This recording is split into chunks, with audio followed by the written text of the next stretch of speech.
Hi guys. आज हम scaffold checklist की बात करेंगे। स्केफोल्ड चेकलिस्ट बहुत ही इम्पोर्टेंट पार्ट है स्केफोल्डिंग का, क्योंकि आप सबको पता है कि 80 आउट ऑफ 100 जो इंजरीज होती है, डेथ होता है, वो फॉल फ्रॉम हाइट की वजह से ही होती है। स्केफोल्डिंग एक टेम्पररी स्ट्रक्चर है जो वर्क एट हाइट या एक्सरसाइज हाइट के लिए उसको यूज़ किया जाता है। तो डेफिनेटली वर्क एट हाइट या एक्सरसाइज हाइट के लिए जो भी स्केफोल्डिंग हम लोग यूज़ करते हैं, तो उसका प्रॉपर इंस्पेक्शन होना बहुत ही ज़रूरी होता है। इसीलिए आज हम इसके फोल्डिंग चेकलिस्ट पर बात करेंगे। चलिए फिर शुरू करते हैं इसके फोल्डिंग चेकलिस्ट। इसके फोल्ड सेफ्टी चेकलिस्ट एक कंपिटेंट पर्सन के द्वारा ही कंप्लीट करना चाहिए, क्योंकि अगर जो बंदा इसके फोल्ड सेफ्टी चेकलिस्ट को कंप्लीट कर रहा है और उसको अगर प्रॉपर नॉलेज नहीं है, प्रॉपर उनके पास ज्ञान नहीं है और वो कंपिटेंट नहीं है इसके फोल्डिंग का, तो डेफिनेटली उनसे इंस्पेक्शन प्रॉपर हो नहीं पाएगा। बहुत सारी जो चीज़ें हैं, जो रिस्क हैं, हेजर्ट्स हैं, वो ओवरलुक हो जाएंगे। इसलिए ये बहुत ही इम्पोर्टेंट पार्ट होता है कि जब भी इसके फोल्ड इंस्पेक्शन किया जाएगा या इसके फोल्डिंग का सेफ्टी चेकलिस्ट तैयार किया जाएगा, तो कंपिटेंट पर्सन के ही द्वारा किया जाएगा। कंपिटेंट पर्सन प्रिंट मतलब उसका नाम क्या है, उसका सिग्नेचर होगा, किस जगह ये आपका स्केफोल्ड है, वहाँ का लोकेशन यहाँ दर्ज किया जाएगा, और डेट में डेट फिल किया जाएगा, टाइम में कब कितने बजे किया जा रहा है वो किया जाएगा, और इन्वायरमेंट का मतलब किस तरह का इन्वायरमेंट है वो चीज़ें यहाँ फिल की जाएंगी। चलिए, तो ये तो आपके पार्ट्स हैं इसके फुल चेकलिस्ट के, लेकिन मोस्ट इम्पोर्टेंट जो असल है वो है नीचे। तो आपको हम बता दें, भरने का जो कॉलम है वो यस, नो, NA और करेक्टिव एक्शन के थ्रू है। ठीक है, तो आपको सबसे पहले हम बता देते हैं कि अगर ये सारी चीज़ें जो चेकलिस्ट में दी गई हैं अगर वो पूरी की गई हैं तो यस, अगर नहीं की गई हैं तो नो, और अगर वो बातें उस इसके फोल्ड के लिए एप्लीकेबल नहीं है, उचित नहीं है, तो NA, और अगर नो क्या गया यानी ये चीज़ अभी उसमें नहीं पाई जा रही है या ये सेफ्टी फैक्टर उसमें नहीं है, तो करेक्टिव एक्शन क्या होना चाहिए, यानी उसको सुधारने के लिए हमें क्या करना चाहिए, तो यहाँ उस चीज़ को लिखा जाएगा। तो चलिए फिर हम लोग स्टार्ट करते हैं। Design and structure, sorry, design and construction requirements all scaffolds. ठीक है, is the scaffold designed and constructed in accordance with the manufacturer's requirement and under the direction of a competent person. यहाँ साफ साफ ये कहा जा रहा है कि इसके फोल्ड को जो बनाया गया है, इरेक्शन किया गया है, तो मैन्युफैक्चरर के रिक्वायरमेंट्स के अनुसार किया गया है या नहीं किया गया है। यानी इसके फोल्ड के जो डिज़ाइन होते हैं, प्लैंक्स को लेकर के, ब्रासेस को लेकर के, टाइस को लेकर के, रनर्स को लेकर के, लेजर्स को लेकर के, या बेस प्लेट को लेकर के, जो भी रूल एंड रेगुलेशंस हैं वो सब फॉलो किया गया है या नहीं किया गया है। दूसरी बात यह है कि इसके फोल्ड एक कंपिटेंट पर्सन के निर्देश अनुसार ही बनाया जाना चाहिए, बल्कि एक कंपिटेंट पर्सन के प्रेजेंस में, एक कंपिटेंट पर्सन के मॉनिटरिंग में ही इसके फोल्ड को बनाया जाना चाहिए। अगर ऐसा है तो यस करके आगे बढ़ेंगे। Second point, scaffold is erect on sound, rigid है ना footing and each scaffold component will support without failure at least 4 times the maximum intended load। यहाँ कहना ये चाहते हैं कि जो भी हमारा स्केफोल्ड है वो जो खड़ा किया गया है, ठीक है, अच्छी जमीन पे किया गया है, यानी जमीन मजबूत है, ठीक है। और रिजिड फुटिंग का मतलब जो बेस प्लेट और सोल बोर्ड है वो प्रॉपर फुटिंग किया गया है, प्रॉपर वो स्थिर है या नहीं है, और जो भी कंपोनेंट्स हैं वो सारे हमारे क्या होना चाहिए, मजबूत होना चाहिए। यानी अगर उसके ऊपर चढ़कर जब काम किया जाएगा, उसके ऊपर जब मटेरियल रखा जाएगा तो 4 टाइम्स उसके अंदर लोड उठाने की क्षमता होनी चाहिए। मिसाल के तौर पे एक इसके फोल्ड के ऊपर 300 केजी का लोड आने वाला है जब वर्क होगा, तो 300 केजी, तो डेफिनेटली 3 का 4 टाइम्स यानी 1200 केजी, यानी 12 कुंटल, है ना, लोड को उठाने की क्षमता इसके फोल्ड के अंदर होनी चाहिए। अगर ऐसा है तो यस, ठीक है। अगर नो करेंगे तो फिर क्या गड़बड़ है, उस गड़बड़ को यहाँ लिखना है। सपोज रिजिड फुटिंग नहीं है तो वहां लिखेंगे rigid footing should be properly maintain and the scaffold should be rigid footing based erected. इस तरह से हम वहां भरेंगे। अगला है 3 नंबर कि is each working level fully planked or decked between the front uprights and guardrail supports with gaps no more than 1 inch wide. यहाँ कहना ये चाहते हैं कि जो प्लेटफॉर्म होता है जिस पर चढ़कर हम लोग काम करते हैं, ठीक है, जिसको मंच कहते हैं, ठीक है, तो वो हमारा क्या होना चाहिए, बिल्कुल करीब करीब पटरा सटा हुआ होना चाहिए।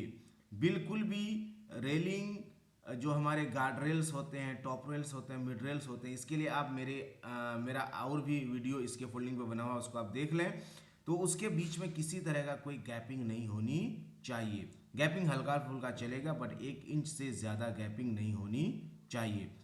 Where 1 inch gap are not feasible, each gap no more than 9 inches wide। अब यहाँ कह रहे हैं कि कभी कभी क्या होता है कि 1 इंच गैप हमको रखना पड़ता है, लेकिन चौड़ाई में अगर हम देखें तो 9 इंच से ज़्यादा हमारा गैप बिल्कुल भी नहीं रहना चाहिए। कुल मिलाकर के यहाँ ये कह सकते हैं कि इसके फोल्डिंग का जो प्लैंक यानी पटरा, यानी जो हम लोग प्लेटफॉर्म बनाते हैं, चाहे वाइड में हो या लेंथ में हो, हमको गैपिंग नहीं रखनी चाहिए। इतना गैपिंग बिल्कुल भी नहीं होना चाहिए जिससे कि पैर या लूज मटेरियल्स नीचे गिर जाए।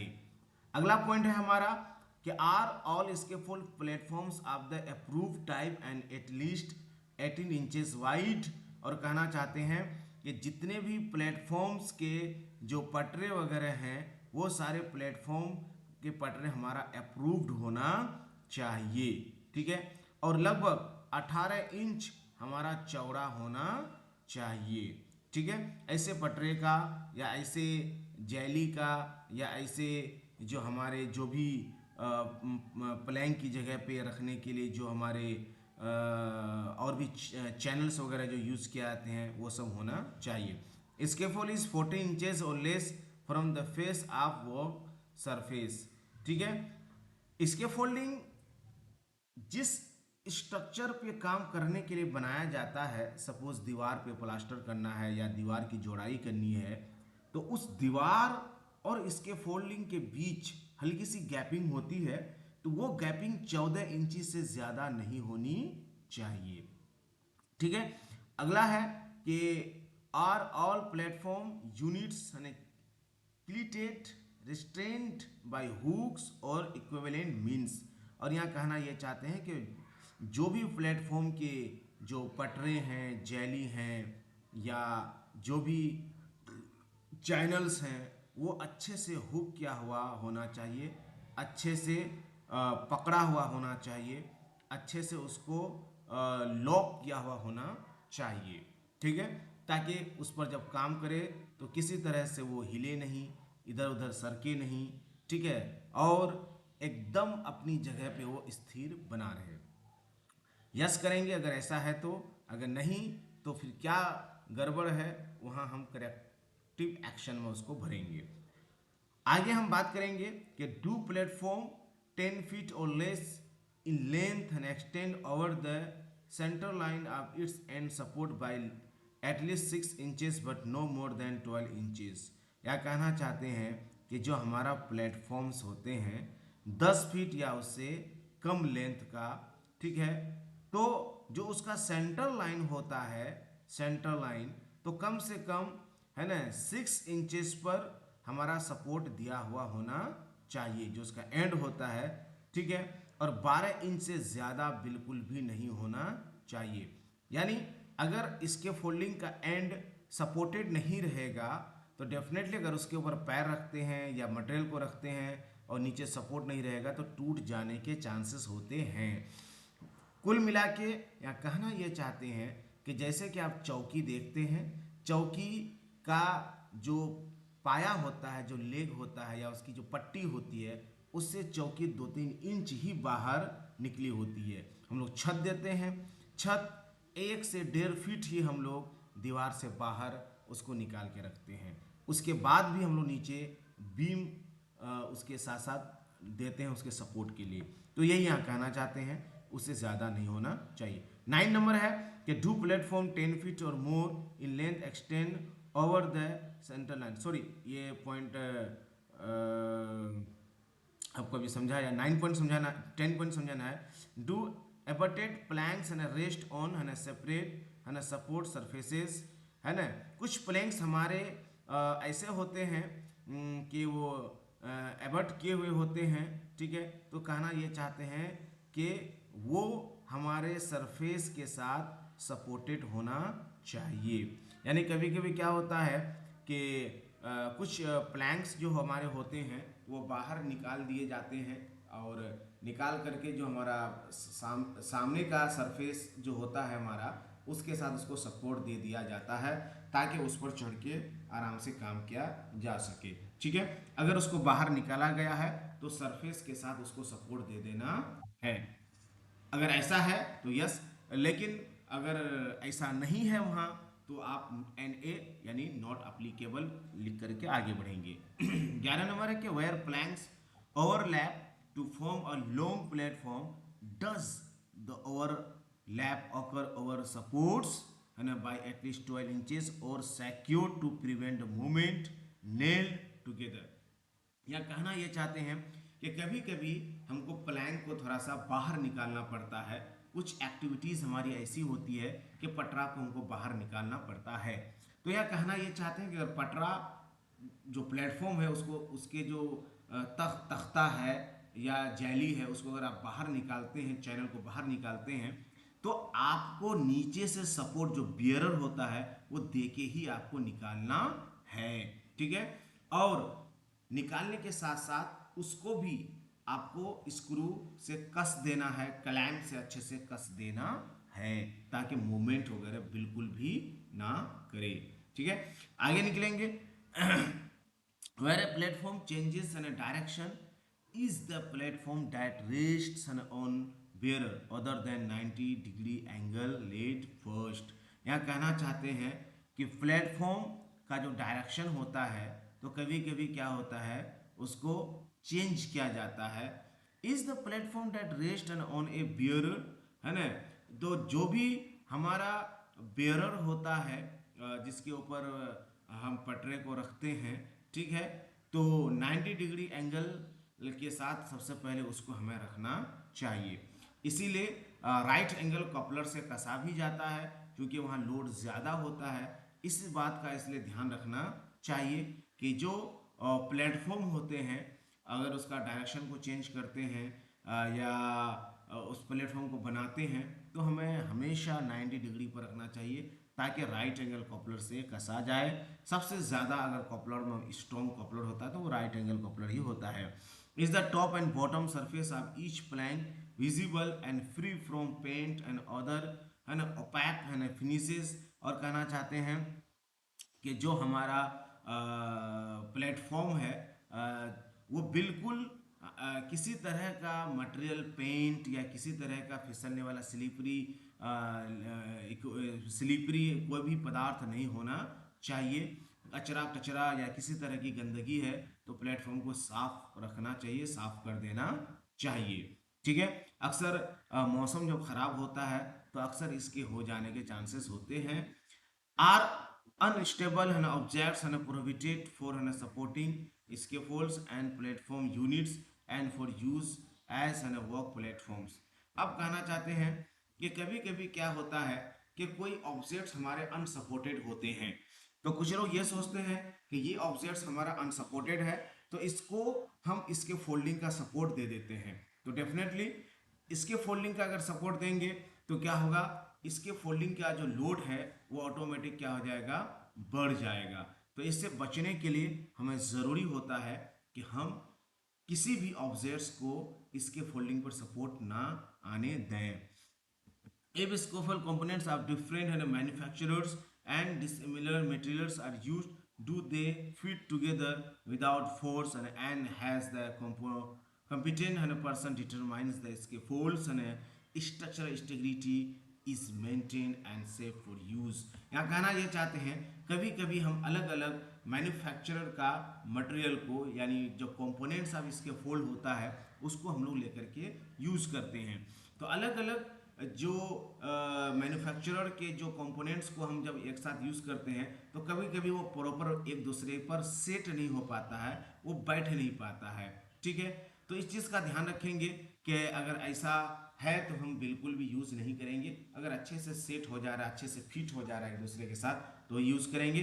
दूसरी बात, कोई भी कंपोनेंट्स को यूज़ करने से पहले एक कॉम्पिटेंट पर्सन के द्वारा उसका इंस्पेक्शन कराएंगे और वो कॉम्पिटेंट पर्सन वो तय करेंगे कि हाँ ये कंपोनेंट्स को लगाना सही है या नहीं सही है।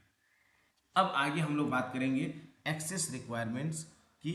जितने भी इसके फोल हैं उस पर हमको चढ़ने उतरने के लिए एक्सेस चाहिए। डू लेदर्स स्टेयर्स रैम्प्स और walkways and provided safe access to all platform that are more than 2 feet above और है ना बेलो द है ना पॉइंट ऑफ द एक्सेस। या कहना ये चाहते हैं कि अगर हम लोग ज़मीन के ऊपर अगर 2 फीट से ज़्यादा हाइट का अगर इसके फुल बनाते हैं तो डेफिनेटली हमको वहाँ लैडर स्टेयर या इस तरह का और भी जो भी चढ़ने उतरने का जो सेफ मीन्स ऑफ एक्सेस होता है वो हमें लगाना लाजमी होता है, ज़रूरी होता है, कंपलसरी होता है। या अगर ग्राउंड पे नीचे ज़मीन के तरफ यानी गड्ढा उड्ढा वगैरह खोदे हैं वहाँ अगर हमें उतरना है तो वहाँ भी उतरने और चढ़ने के लिए हमको प्रॉपर लैडर स्टेयर की ज़रूरत होती है। अगला पॉइंट है कि are cross braces prohibited as a means of access है ना unless the scaffold has been design and engineered for such a purpose.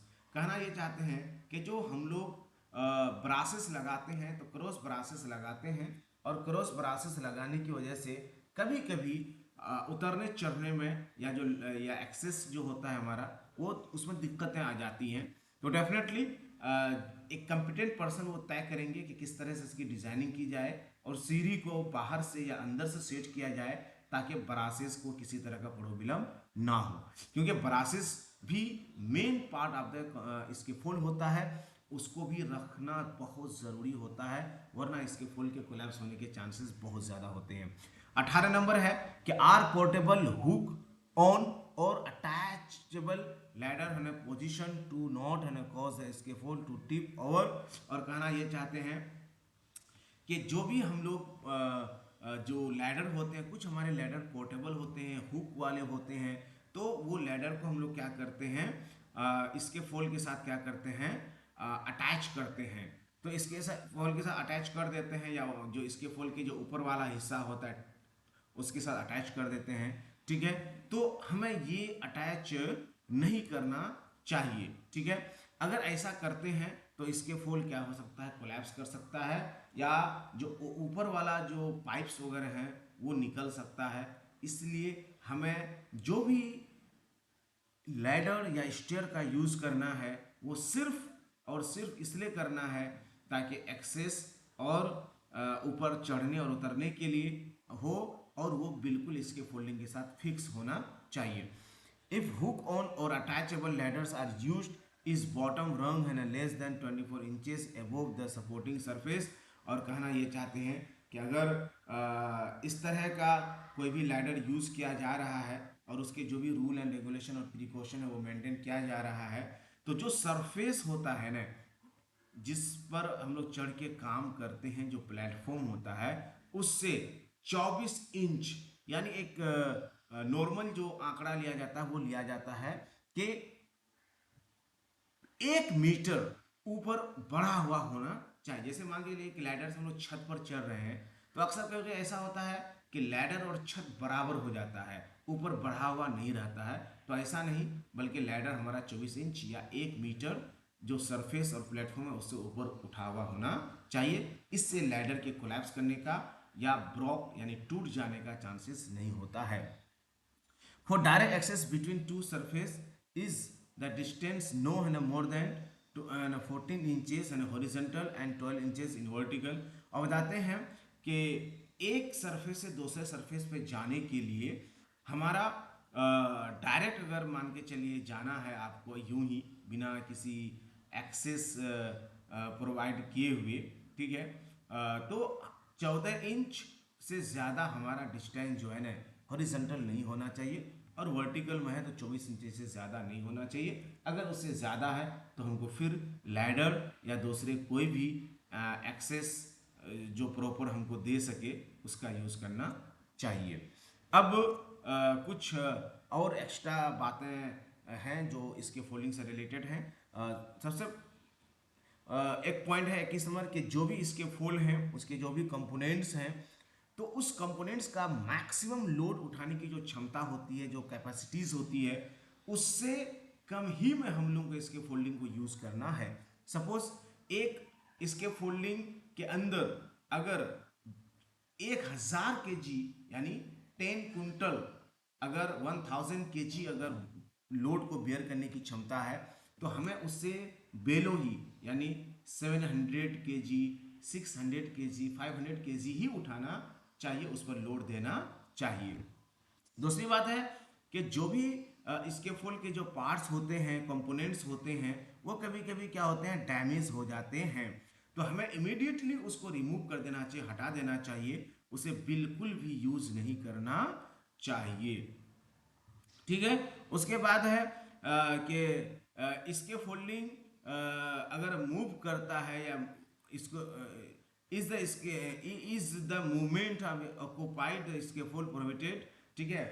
इसके फोल्डिंग के ऊपर किसी तरह का मूवमेंट इसके फोल्ड किसी तरह का मूवमेंट नहीं करना चाहिए, इसके फोल्ड हिलना डोलना नहीं चाहिए या इसको हिलाना डोलाना नहीं चाहिए। ठीक है। बल्कि सिर्फ काम करना चाहिए और काम भी बहुत आराम आराम से करना चाहिए। ठीक है। इस बात का ध्यान रखना चाहिए। ठीक है। उसके बाद आगे है कि जो भी वॉकिंग सरफेस है ना, तो वो टूल्स मटेरियल डेब्रिस या और दूसरे जो स्लिप ट्रिप और फॉल हेजर्स के कारण बन सकते हैं उसे फ्री रखना चाहिए। यानी प्लेटफॉर्म पे इस तरह का कोई भी मटेरियल बिखेर के या यूं ही छोड़ नहीं देना चाहिए जिससे कि कोई आदमी ठोकर खा के फिसल के गिर जाए। ठीक है। या इस तरह का कोई भी अनवांटेड मटेरियल्स वहाँ बिल्कुल भी नहीं रहने देना चाहिए। उसके बाद है कि जो भी लैडर हैं, ठीक है, और जो भी हमारे इसके फोल्ड हैं वर्किंग लेवल हाइट जो भी हैं, ठीक है, तो उसका हमको ध्यान रखना चाहिए। ठीक है।